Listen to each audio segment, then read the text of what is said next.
Always a pleasure to have you on. I am Pius Kojobaka. Let's now settle for the details. And Ghana's gold production is expected to grow at 8.1% this year. That's according to the UK-based firm Fitch Solutions. The rebound of the gold production is expected to help the country record its first current account surplus in 20 years. Here's more. In its latest report on Ghana, Fitch Solutions said the improved gold production is due to effort to integrate artisanal miners into the official production figure, as well as Asante Gold's recommissioning of the Bibiani gold mine in mid-2022. It explained that the country will record a current account surplus of 1.3% relative to the size of the economy, from a deficit of 2.1% in 2022. This is due to a significant fall in imports in the first half of this year, though exports also fell. It added that the trade surplus will remain large by historical standards in the second half of this year, a situation that will be good for the stability of the cedi. Meanwhile, export growth will contract by 8.7% in 2023 from a growth of 18.7% in 2022. This will be due to the moderation in global energy prices and weakened cocoa production. Now, the Bank of Ghana says it has met all the monetary targets needed to pass the first review under the IMF program. Ghana is expected to undergo first assessment by next month before the second tranche of cash is disbursed. Dr. Philip Abreduotu is Director of Research at the Central Bank.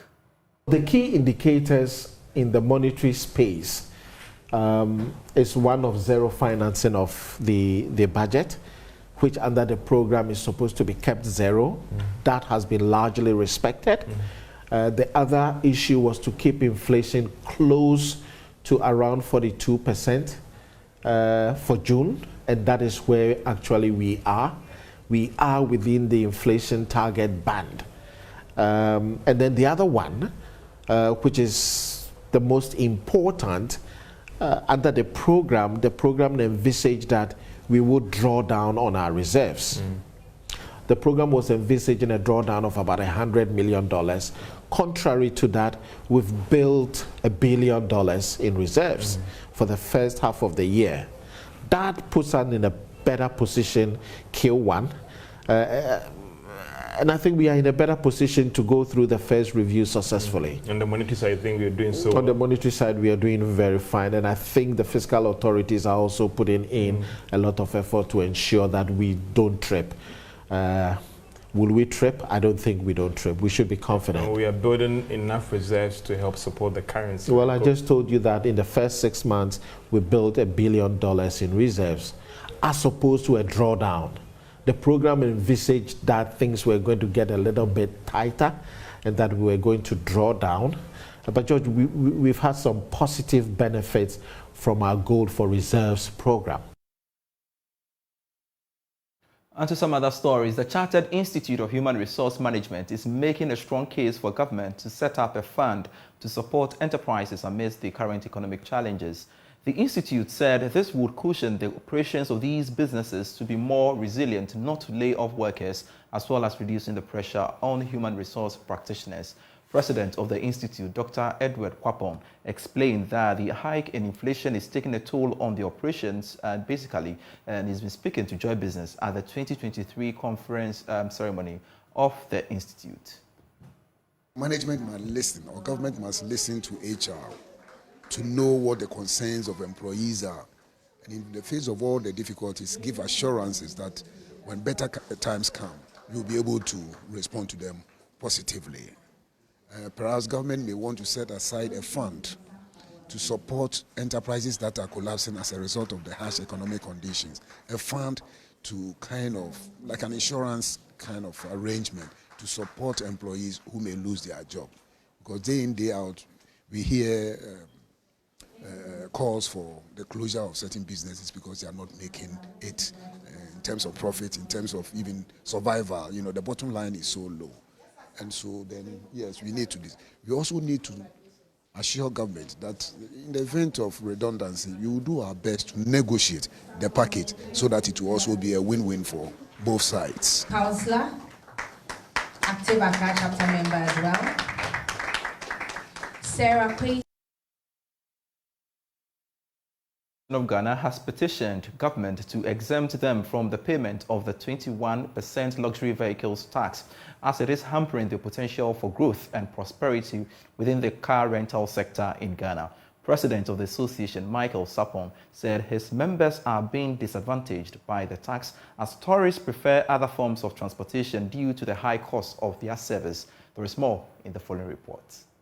Speaking at the inaugural ceremony of the newly elected executives of CRAG, incumbent president of the association and CEO of St. Michael's Car Rentals, Michael Sapon, said efficient transportation is critical to economic growth. Hence, his priority is to lobby for the removal of the tax, which has made car rentals more expensive. When you take flight from Kumasi to Accra, you don't pay VAT on it. When you take VIP from Kumasi to Accra, you don't pay VAT on it. When you take STC to Tamale, you don't pay VAT, you only pay the original. But when you come to car rental to rent a car, government is asking us to pay 21%, which we charge the customer. It makes our business very expensive.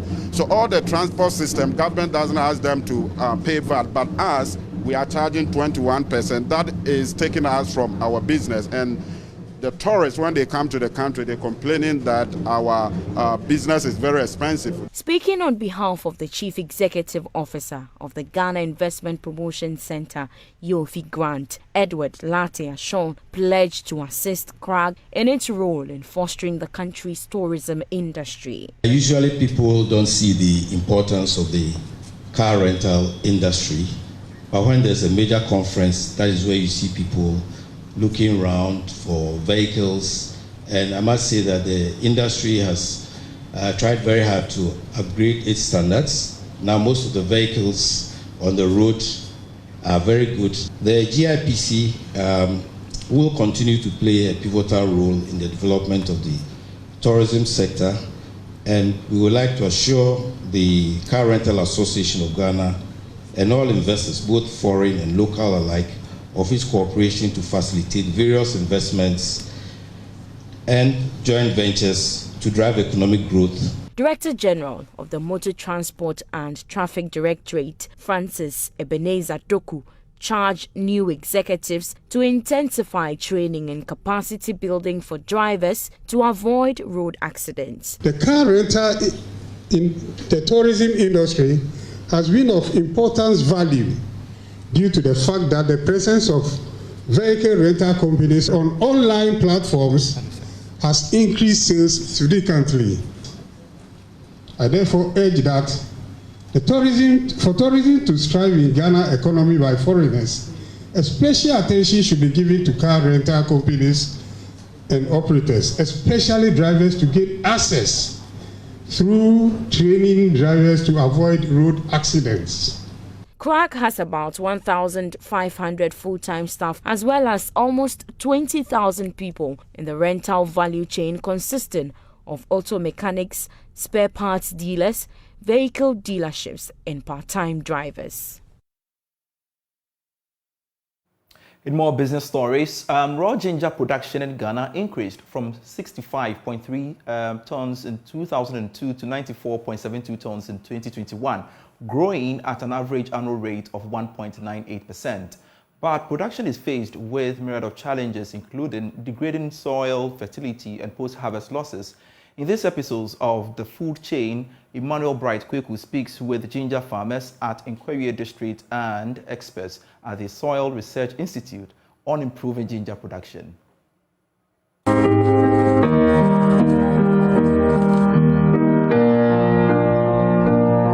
Farmers at Mpatuom of the Ashanti region harvesting raw ginger for sale and processing. This is a livelihood they inherited from their ancestors. Patrick Breecrine has been in the ginger farming business for over 2 decades now, a venture that has catered for his family. I can do food and very more shots over 25 years. Twice, I could do a bit. Ginger farming originated from Twanse and later spread to Jankoba and Hudium. We grew up seeing our forefathers in ginger farming. Farming was good those times. Because of that, the youth decided to start farming. I completed school and joined them. I am a driver, but I do farming in addition. In previous years, you make a lot of sales when you harvest ginger. It was lucrative. That's what I used to cater for my children's university education.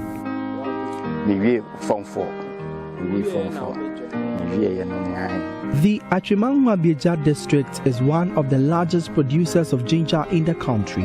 Regina Sulemana supervises over 50 ginger farmers at Impatuum and adjoining communities. So I do processing. I begin with the ginger processing. So at first I buy ginger and do the processing, but it got to the some time, and then to get a ginger it wasn't easy. So I decided to get a land by myself to plant the ginger. In spite of the lucrativeness of ginger farming, farmers here are faced with a challenge of degrading soil fertility. In recent years, ginger farmers at Amantia, Jankoba, and its adjoining communities have had to abandon cultivated farmlands to new sites for ginger planting. The following year, reason why this all pass us and just all quite and our day, our pass us and I don't know quite chinisua. We cannot use the same land for the plantation of ginger next year unless we move to another area. We don't know the reason. We sought some answers from the Ghana Soil Information Center at the Soil Research Institute of the Council for Scientific and Industrial Research. So we are here at the Soil Research Institute under the Council for Scientific and Industrial Research, located here at Kwadaso, to speak with an expert on the challenges being encountered by farmers at Jankoba. In Ashanti region, for instance, the soils are getting more and more acidic. And then generally phosphorus, especially phosphorus levels are very low because the soils don't have these natural mineral like the natural minerals that will release phosphorus, like the apatites. What we can do is we can go do some soil testing. We can pick samples from these various farms or areas, bring to the laboratory, do soil testing to know the fertility status of these soils, whether they have acidity problem or not. Then from there we can recommend how much fertilizer to apply. For Joy News, my name is Emmanuel Bright Kweku. Still watching Business Live, more after this break. Come back to Business Live.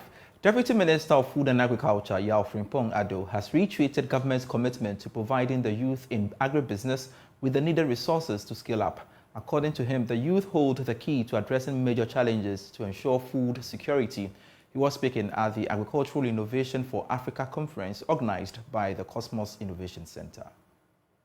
With food inflation being a major contributor to the increase in general inflation, stakeholders in the agricultural sector have been deliberating on ways to develop and address some of the challenges bedeviling the sector. The Agriculture for Innovation for Africa conference focused on measures to advance food security through innovation and collaboration. Delivering his keynote address, Deputy Minister of Food and Agriculture Yao Frimpong Ado said government is committed to supporting the youth with the needed resources to enhance food security in the country. Empowering youth startups in agriculture involves providing them with the necessary tools, resources, and opportunities to succeed. It means fostering an environment where their ideas are not just heard, but are valued and implemented. Youth-led startups and agri-MSMEs are not just catalysts for economic growth. They are vehicles for innovation that can redefine our approach to food security, agriculture sustainability, and community well-being. This also means getting access to finance to enable agri-MSMEs to grow, scale up, and become viable businesses. Financial inclusion, Mr. Chairman, for youth startups and agri-SMEs is therefore critical to enable them gain profitability whilst investing in locally sourced raw materials as well as mechanized equipment.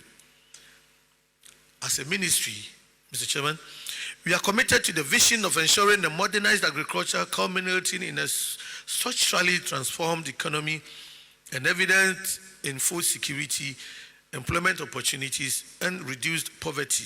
The country director of Alliance for Green Revolution in Africa, Juliet Lampo Agro, added that Ghana needs to focus on cushioning local producers of food while taking prudent steps to reduce importation. We have heard, and some of the statistics we have seen show that we are ultimately importing food in Africa. Indeed, in Ghana, we import almost the staples, rice, tomatoes, poultry, and other food imports is to the tune of almost 2 billion.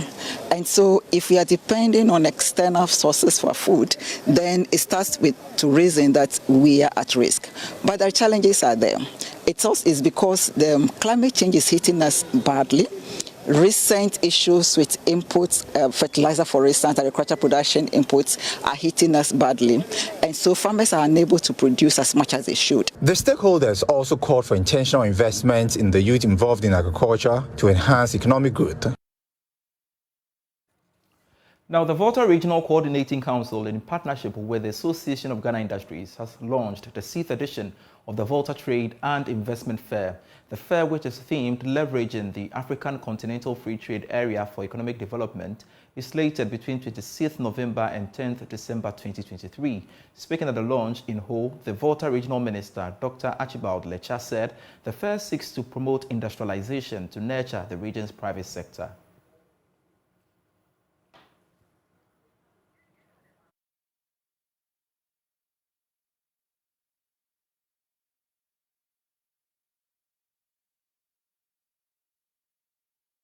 We shall bring you that clip subsequently in other bulletins. Let's move on to some other stories. And traders at the Asafo market in Kumasi are protesting the establishment of a new bus terminal at the redeveloped market. The traders say the location of the terminal will create congestion and impede emergency exit in the market. There is more in this report. We sincerely apologize for that. And of course, at about technical age, we shall rectify that and of course bring you that story in our subsequent bulletins once again. Now, let's touch on this story quickly. A licensed cocoa buying company, Federation Commodities Limited, has announced the payment of 16 million cedis in cocoa premium earnings to cocoa farmers across the country for the 2022-2023 cocoa season. Up to 27,000 farmers are trading with FEDCO across the country who qualify to receive the premiums earnings. The company will pay 50 cedis on each bag of cocoa sold by farmers and 64 cedis per bag for some other clientele from the Asankrigwa and Sermeboy areas. Now, there is more for you in this report. At the ceremony to announce the payment, the managing director of FEDCO, Maria Ademuzibo, said the cocoa industry had been known to be the backbone of the country and that it was the duty of stakeholders to ensure that the industry continued to thrive. We have also embarked on several projects, including supply of shade trees, farm inputs, and tricycle to some communities. We have also piloted farmer trainings in soap making, grass cutter rearing, and demonstration plots. FEDCO today offers not only certification projects, but also CMLRS programs, which are the child labor monitoring activities, as well as some CFI projects, which are for environmental degradation projects. We need, however, for all of us to come together to create an enabling environment for the cocoa industry to strive. This would require that we make cocoa farming particularly attractive to the youth to support our aged farmers. Ms. Ademuzibo said FEDCO and its partners had since 2012 invested more than $30 million in communities in projects and cash premiums. This year's ceremony will witness the announcement of 60 million Ghana cedis cash premium by payment by different partners, including Walter Mata and Beyond Beans. We therefore would like to convey our gratitude to all our partners for their wonderful contribution to the well-being of our cherished farmers. We indeed appreciate your continuous business and your commitment towards the sustainability of the livelihood of our cocoa farmers. This is the first time where the new RA cash premium of $70 per ton for farmers comes into force, and we are pleased to announce to inform you that all partners have complied with this directive, and therefore our farmers will enjoy one of the biggest premiums per bag they have ever had over the years. Let me be quick to add that some of our clients have already committed to pay even above the minimum RA price, while others have also undertaken multiple projects to support the various communities. The chairman of the Cocoa Board Foundation, Charles Amenyaglu, said the collaboration between Cocoa Board and FEDCO had been fruitful and advised the farmers to desist from selling to unlicensed cocoa buying companies which usually smuggled cocoa out of the country. It is disheartening to note that some people who are not accredited representatives of any licensed cocoa buying company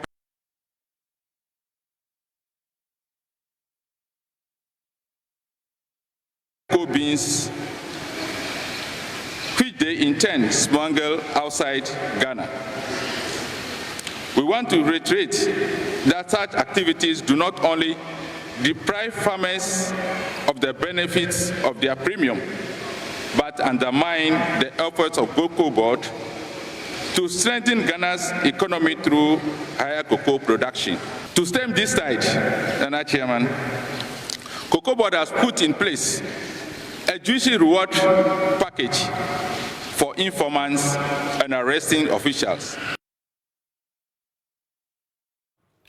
Thanks for your company. I am Pius Kojubaka. For more business stories, log on to myjoyonline.com/business. Bye-bye.